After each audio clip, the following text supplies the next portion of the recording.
I want my new wife to see how a waitress lives, so she appreciates what she has. My ex-husband Bradley spoke those words loud enough for half the restaurant to hear, settling into booth 12 with his trophy wife on his arm and a smirk that said he'd been dreaming of this moment for years. I didn't flinch, didn't cry, didn't give him the satisfaction of seeing how deep that knife went.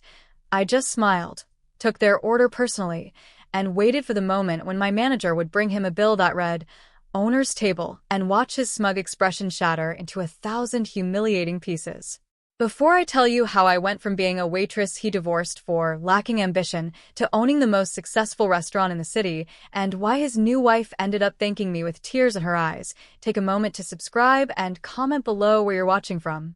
This story might just change how you see success, revenge, and the beautiful irony of a man trying to humiliate the woman he underestimated.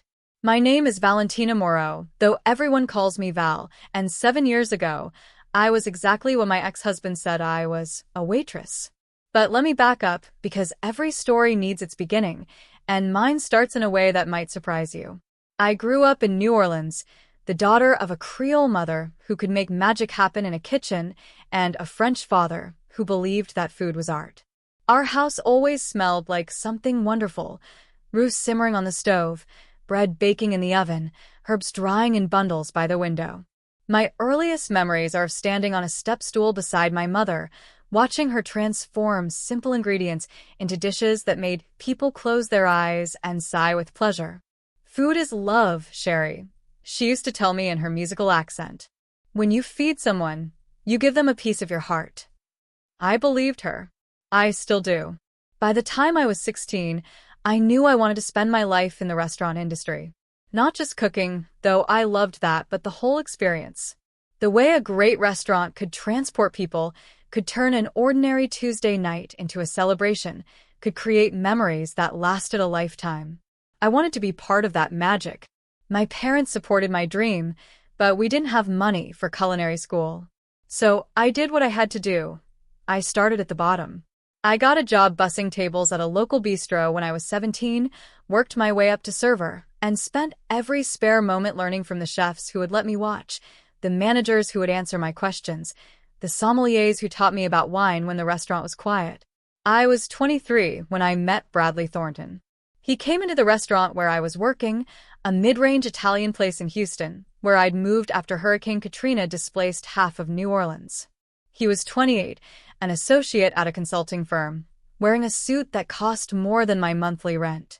He was handsome in that clean-cut corporate way, strong jaw, blue eyes, the kind of smile that made you feel like you were the only person in the room. He asked for my number at the end of his meal. I gave it to him, even though something told me we were from different worlds. We dated for 2 years before he proposed. During those 2 years, I learned a lot about Bradley Thornton, and I learned a lot about myself. Bradley came from money. Old Texas money, the kind that came with country club memberships and family foundations and expectations that weighed heavy on every generation. His father was a partner at a major law firm. His mother chaired charity boards and organized galas. His sister had married a surgeon and produced 2 perfect grandchildren before she turned 30. Bradley was expected to achieve, to succeed, to marry someone appropriate.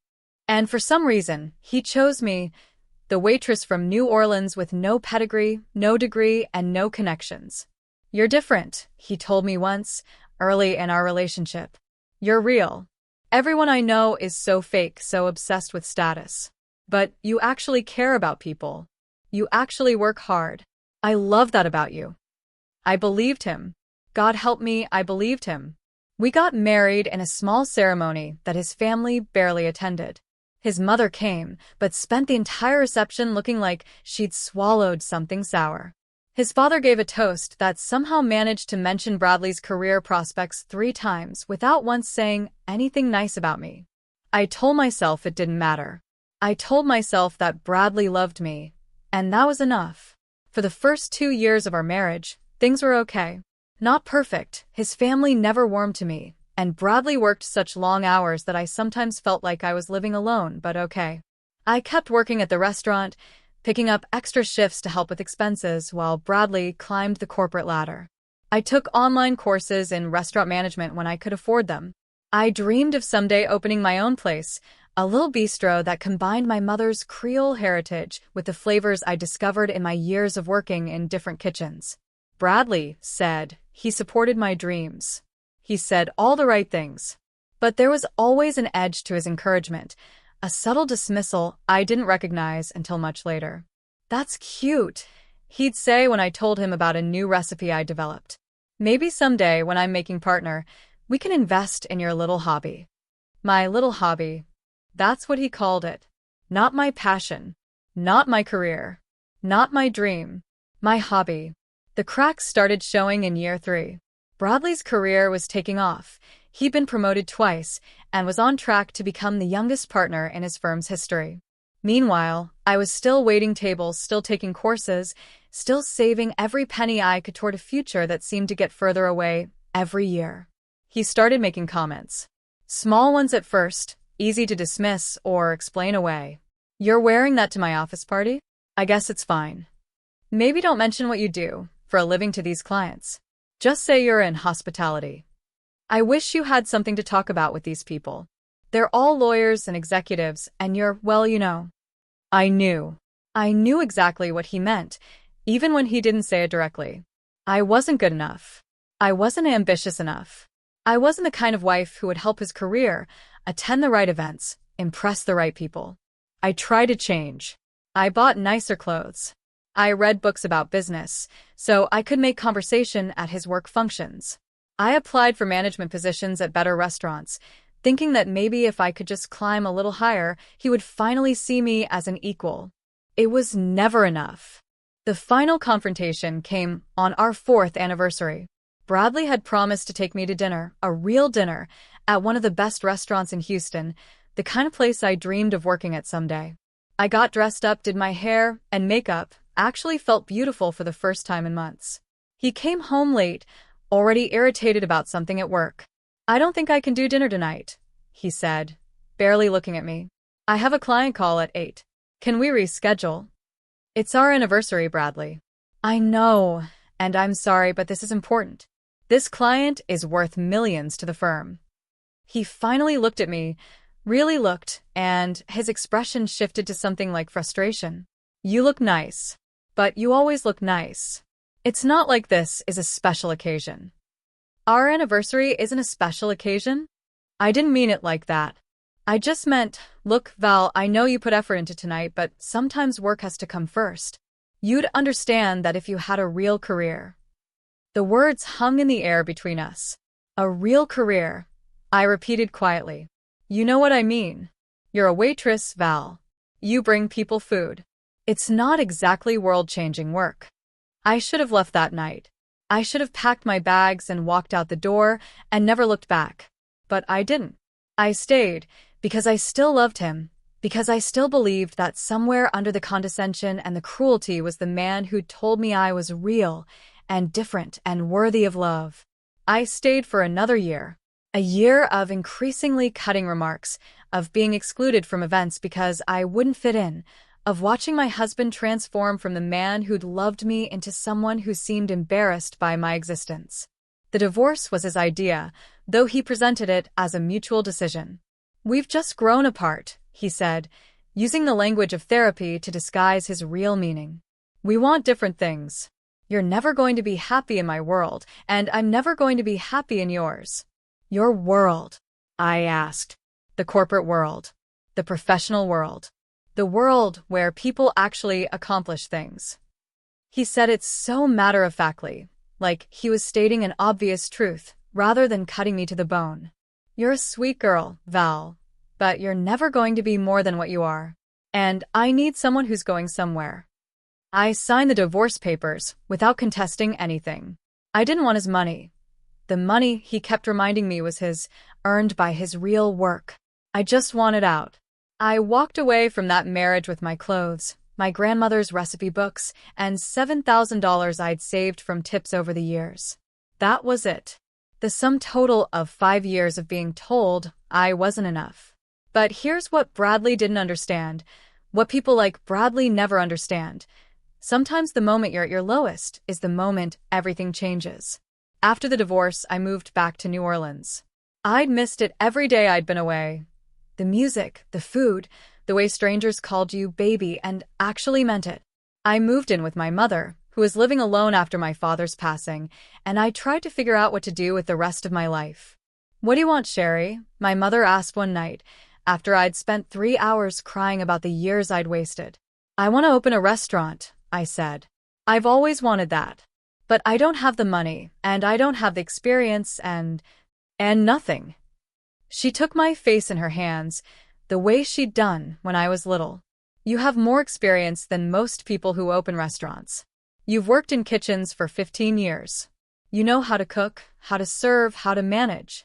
The only thing you don't have is belief in yourself. And money. Money can be found. Belief is harder." She released me and sat back. "Tomorrow, you start believing. And then we figure out the rest." I didn't know it at the time, but that conversation was the beginning of everything. My mother introduced me to a woman named Beatrice Fontaine, a retired restaurant owner who'd made a fortune in New Orleans hospitality before selling her empire and settling into philanthropy. Beatrice was 73 years old, sharp as a tack, and had a reputation for supporting young entrepreneurs, especially women, and especially women in the restaurant industry. I pitched her my idea over coffee at her mansion in the Garden District. My hands were shaking so badly, I could barely hold the cup. I expected her to dismiss me the way Bradley had, to see a waitress with dreams above her station. Instead, she listened. Really listened. "Tell me about the food," she said. And I did. I told her about my mother's gumbo and my grandmother's beignet. I told her about the jambalaya I'd perfected over years of experimentation, the shrimp and grits I'd learned to make from a chef in Houston who'd taken pity on a curious waitress. I told her about my vision for a restaurant that felt like home.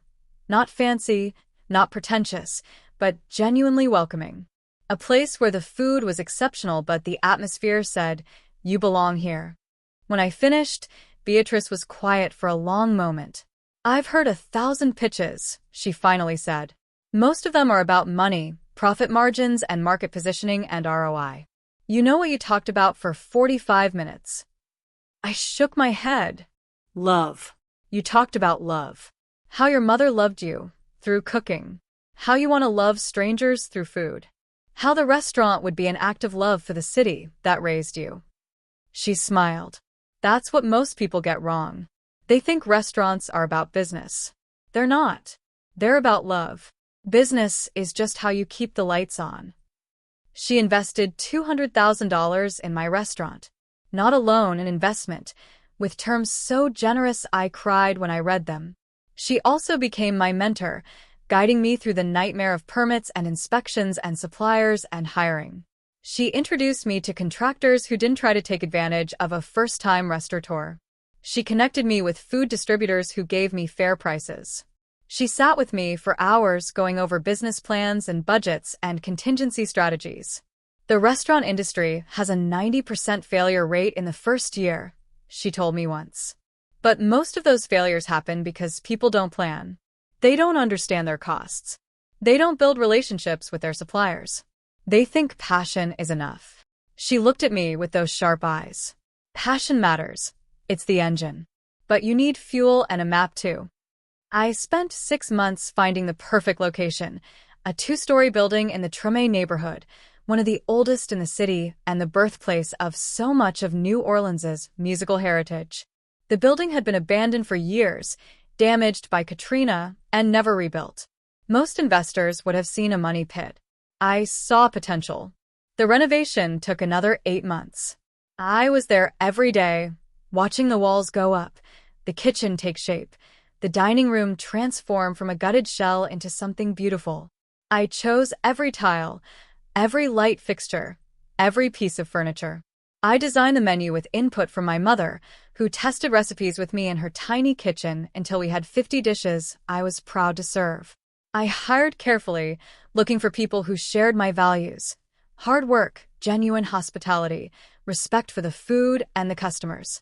I found Marcus at a restaurant that was about to close, a brilliant chef who'd been underappreciated for years. I found servers who loved people, hosts who could read a room, dishwashers who took pride in their work even when nobody was watching. The restaurant, which I named Maison Val, opened 2 years after my divorce, on a humid Tuesday evening in September. The first year was brutal. I worked 18-hour days, 7 days a week. I cooked, served, managed, cleaned, did payroll, ordered supplies, handled complaints, and fell into bed each night, so exhausted I couldn't dream.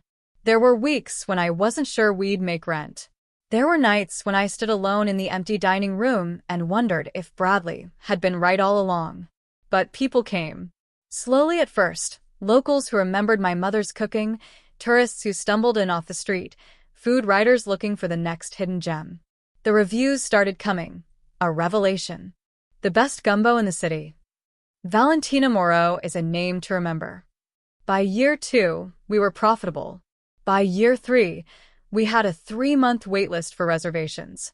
By year 4, we'd won our first James Beard Award nomination for Best Chef, South, an honor that made me cry in front of my entire staff.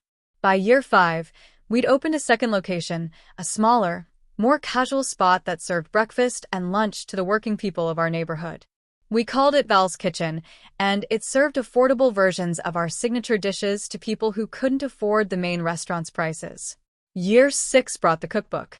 From Val's Table was supposed to be a small project, a collection of recipes for loyal customers who wanted to recreate our dishes at home.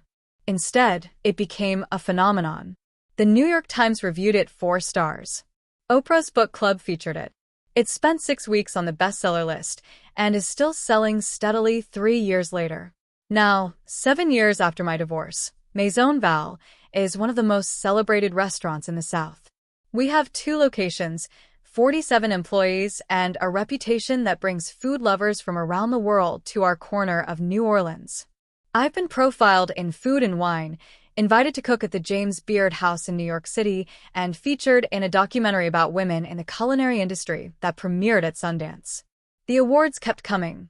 Best Restaurant in New Orleans multiple times, a spot on the Food and Wine Best New Chefs list, invitations to cook at food festivals from Aspen to Austin.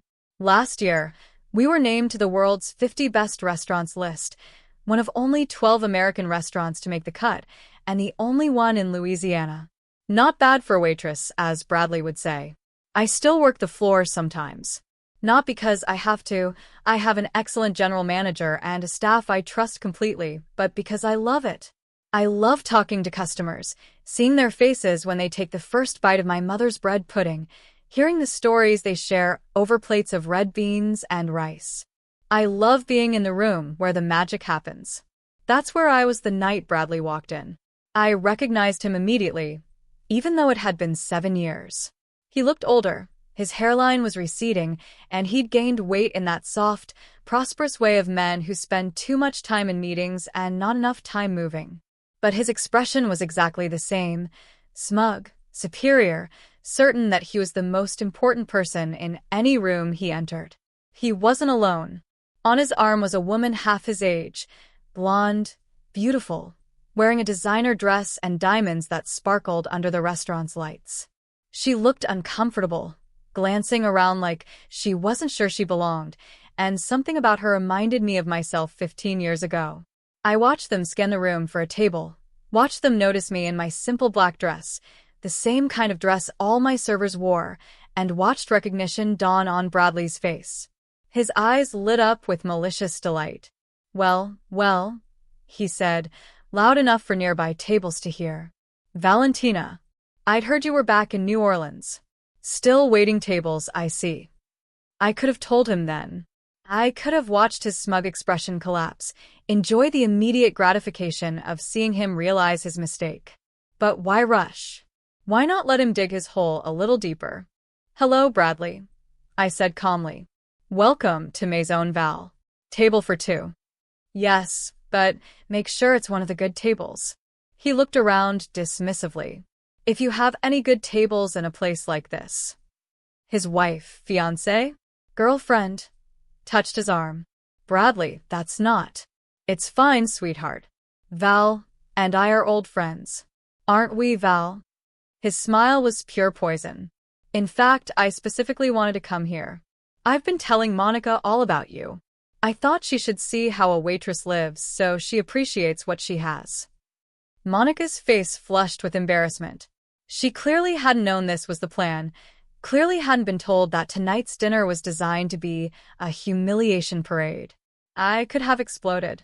I could have caused a scene, called him out, demanded he leave. Instead, I smiled. "I'll seat you myself," I said. "Follow me." I led them to booth 12, one of our best tables, tucked in a corner with a beautiful view of the open kitchen. I handed them menus and offered to send over our sommelier. "No need for the fancy wine stuff," Bradley said, waving his hand. "Just bring us whatever's cheap and decent." "Of course." I took out my notepad. "Can I tell you about our specials?" He looked at me with that condescending smile I remembered so well. "Sure, Val. Tell me about the specials."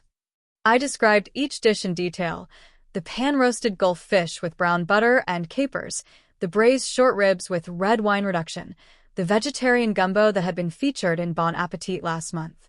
I watched Monica's eyes widen with interest and Bradley's narrow with impatience. "We'll have the steak," he said, cutting me off. "2 steaks, medium well. And some kind of appetizer. Whatever's fast." "The steak is excellent," I agreed. "Our ribeye comes from a ranch in Texas that—" "I don't need the story. Just the food." He handed me the menus without looking at me. "And try not to take too long. We have somewhere to be." "Of course." I took their order to the kitchen myself.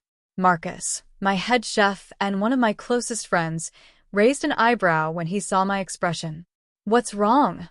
"My ex-husband is at booth 12. Marcus's eyes went wide. "The ex-husband? The one who said you'd never amount to anything?" "That's the one. He brought his new wife to show her how a waitress lives." Marcus's expression shifted from surprise to something darker. "You want me to spit in his food?" I laughed despite myself. "No. I want you to make him the best meal he's ever had. I want it to be so good he can't stop thinking about it. I want him to remember this food for the rest of his life and know that the woman he threw away made it possible." Marcus grinned. "Now that's a revenge I can cook." He didn't spit in Bradley's food. Instead, he created a masterpiece: perfectly seared steaks with a complexity of flavor that made our normal, already exceptional, steaks seem ordinary. He personally selected the sides, the garnishes, the sauce.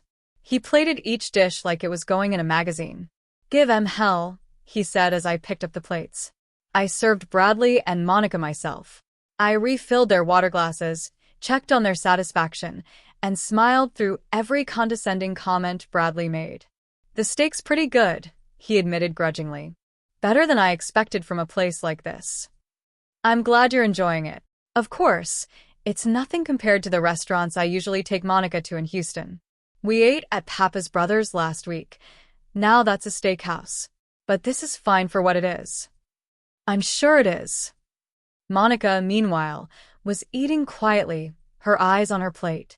Every now and then she'd glance at me with an expression I couldn't quite read: embarrassment, maybe, or sympathy. "How's the restaurant business treating you?"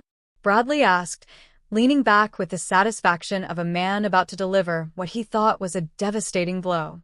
"I imagine it's hard, living on tips. Monica and I just bought a house in River Oaks, the nice part of Houston. 5 bedrooms, pool, the whole thing. Must be tough being back in your mom's city, working for minimum wage plus tips." "I manage." "I'm sure you do. You always were scrappy, Val. I'll give you that. You just never had the vision to be anything more." He reached across the table and patted Monica's hand. "That's why I'm so glad I found someone with real ambitions. Monica just made partner at her PR firm. She's going places."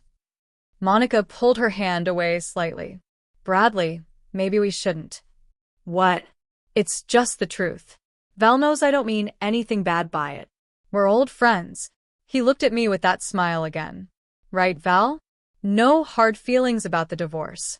We both know it was for the best. You would have held me back, and I would have made you miserable. Some people are meant for big things, and some people are meant to serve. There's no shame in it." I could have responded, I could have told him exactly what I thought of his no hard feelings and his condescension and his cruelty disguised as concern. But I didn't need to, because at that moment, my manager, Antoine, approached the table. "Mr. Thornton," he said, "I have your bill whenever you're ready." Bradley barely glanced at him. "Put it on my card." He pulled out a black American Express like he was presenting a trophy. "Unless this place doesn't take real credit cards." "Actually, sir, there seems to be a note on your bill." Antoine placed the leather folder on the table with a slight smile. "Perhaps you should look at it." Bradley opened the folder with an annoyed sigh and then froze. The bill read, "Owner's table. Dinner is on the house for her, not for you." Below that was a second note. "The waitress you're sitting with is Valentina Moreau, owner and executive chef of Maison Val. Welcome to her restaurant." Bradley's face went through a remarkable series of transformations. Confusion first, as he tried to process what he was reading. Then disbelief, his eyes darting between the bill and me. Then the slow, horrible realization of what he'd done, of the things he'd said, the insults he delivered, the humiliation he'd tried to inflict on a woman who turned out to own the restaurant he was sitting in. This is... He couldn't finish a sentence. "Is there a problem with the bill, Bradley?" I asked sweetly. He looked up at me, really looked at me for the first time all evening. I saw him taking in the details he'd missed before, the way the staff deferred to me, the way other customers had nodded at me as I passed, the quality of my server's uniform that was actually custom-made and worth more than his suit. This is your restaurant?" "Maison Val. Named after me." I pulled out a chair and sat down across from him, enjoying the role reversal. "We opened 7 years ago. 2 locations now. James Beard nomination. Cookbook on the bestseller list. But I'm sure you already knew all that, since you do such thorough research before trying to humiliate people." Bradley's face had gone pale, then red, then a mottled combination of both. "I didn't know," he managed. "How was I supposed to know?" "You could have asked, or Googled, or paid attention to literally any food publication in the last 5 years." I shrugged. "But that would have required you to be interested in something other than yourself." Monica was staring at me with wide eyes. "You own this restaurant? The whole thing?" "The whole thing. Both locations. Plus a catering company and a line of signature spices. It turns out there's a lot you can accomplish when someone stops telling you you're worthless." Bradley slammed his napkin on the table. "This is ridiculous. You can't just... I won't be treated like this. I'm a customer. You're a guest. There's a difference." I leaned forward. "Customers pay. Guests are invited. And Bradley, you were never invited here. You came to humiliate me in front of your new wife. You came to feel superior. You came to prove that you were right to leave me." I stood up, smoothing my dress. "Here's what actually happened. While you were climbing your corporate ladder and looking down on everyone beneath you, I was building something real. Something that feeds people, employs people, creates joy in people's lives. I work 18-hour days sometimes, and I love every minute of it. Can you say the same?" Bradley opened his mouth to respond, but no words came out. "The meal is free for Monica, because she shouldn't have to pay for your cruelty. Your portion costs $347, which includes the wine you said was cheap and decent. It was actually a $200 bottle of Burgundy. Antoine will bring the card reader whenever you're ready." I turned to Monica, who was watching this exchange with an expression somewhere between shock and barely concealed satisfaction. I noticed something in her eyes that I recognized, the look of a woman who had been silencing herself for too long, who was suddenly seeing her situation clearly for the first time. "Monica, it was lovely to meet you. You seem like a genuinely kind person who ended up with someone who doesn't deserve you." I handed her one of my business cards. "I hope you'll come back sometime without him. And if you ever need to talk to someone who's been where you are, who understands what it's like to have someone make you feel small every day, my contact information is right there. The offer stands, no strings attached." Monica took the card with trembling fingers. Her eyes were glistening, and I could see her struggling to maintain her composure.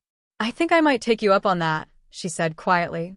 I think I need to." Bradley's face went purple with rage. Monica, we're leaving. Now. I won't sit here and be lectured by. By what? Monica said, and there was steel in her voice that hadn't been there before.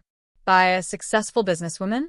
By someone who built something incredible while you were busy feeling superior to everyone. Monica, I sat here all night listening to you insult this woman. I didn't say anything because I thought maybe you had reasons, maybe there was history I didn't understand. But there's no history that justifies what you did tonight. You planned this. You brought me here specifically to humiliate her, to make yourself feel big by making her feel small. What kind of person does that? Bradley sputtered, unable to form a coherent response.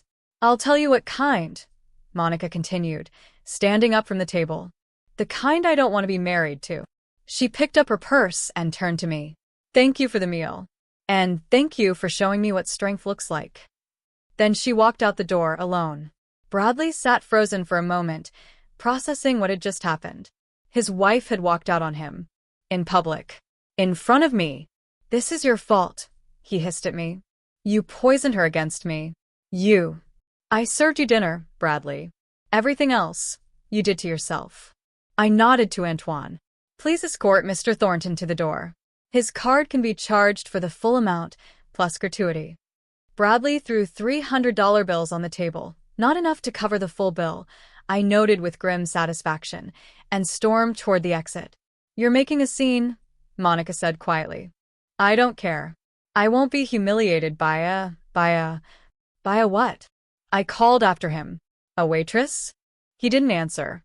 He stormed through the door without looking back, leaving a trail of curious glances and whispered conversations in his wake. Antoine appeared at my side as the door swung shut. That was the most satisfying thing I've witnessed in 20 years in this industry, he said.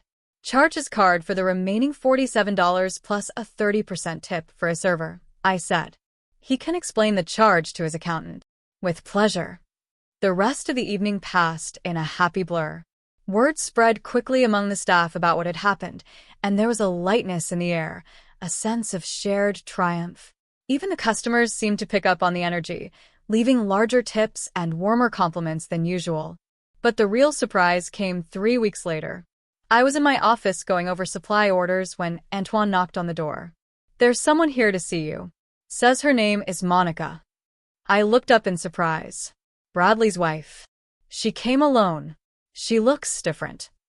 I found Monica waiting in the lobby, dressed simply in jeans and a blouse, no diamonds, no designer labels. She looked younger somehow, less polished but more real. I hope this is okay, she said.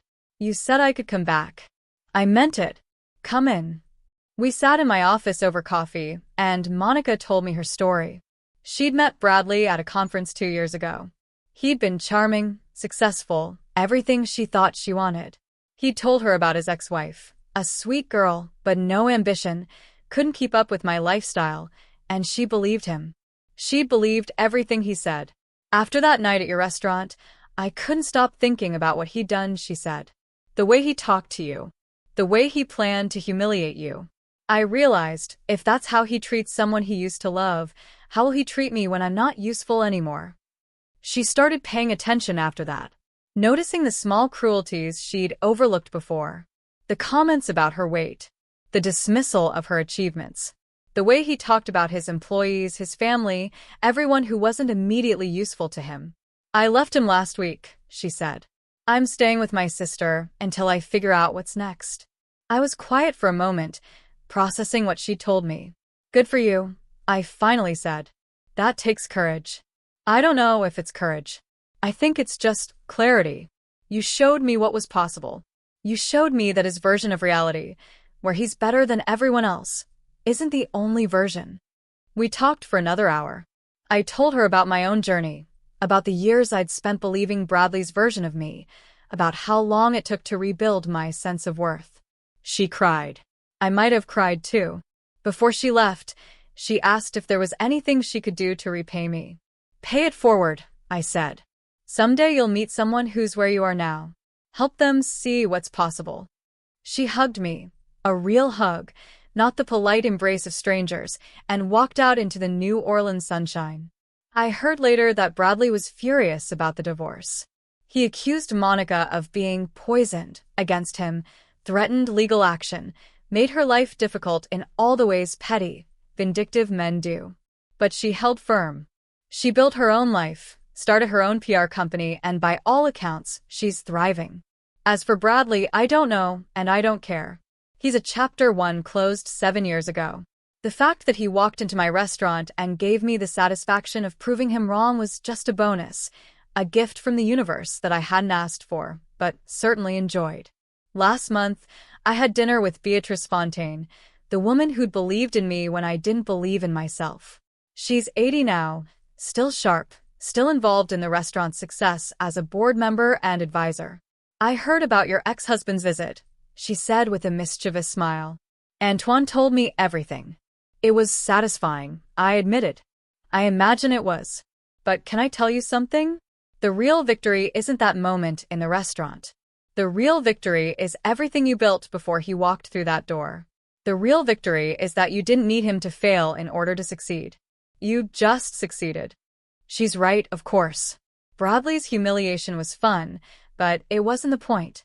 The point was the restaurant, the staff, the cookbook, the customers who tell me that eating at Maison Val feels like coming home. The point was proving, to myself, not to him, that I was always capable of more than anyone believed. My ex-husband brought his new wife to my restaurant to show her how a waitress lives. He thought he was teaching her a lesson about ambition and success. Turns out he was right. He just didn't know he'd be the example. If you enjoyed the story, don't forget to subscribe and comment below where you're watching from. I'd love to know how many people have been underestimated by someone who should have believed in them. And remember, the best revenge isn't a moment of humiliation. It's a lifetime of proving them wrong. This is Valentina Moro, and this is my truth.